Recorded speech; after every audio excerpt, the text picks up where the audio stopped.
मेरी नाम आराध्य दास है। आज मैं गाने वाली हूँ रेशमाच्या रेघानी। तो चलो मैं आपको आपके सामने प्रस्तुत करती हूँ।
आराध्या, आपने तो कमाल कर दिया।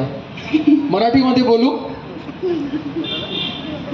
मूर्ती लहान कीर्ती महान असं गाणं झालं। खूप मस्त झालं गाणं। म्हणजे मला असं वाटतं की आपल्या महाराष्ट्रामध्ये जेव्हा कुठल्याही भाषेतली लोक इथे सरमिसळतात किंवा इथे एकत्र येतात तेव्हा ते मराठमोळं पण आपोआप जपतात, आपलं मराठी पण आपोआप जपतात। मग आराध्या जरी नॉन महाराष्ट्रीयन असली तरी सुद्धा तिने आपलं मराठमोळं पण जपलंय आणि तिने खऱ्या अर्थाने आपल्या महाराष्ट्रातली अस्सल लावणी आपल्या समोर सादर केली।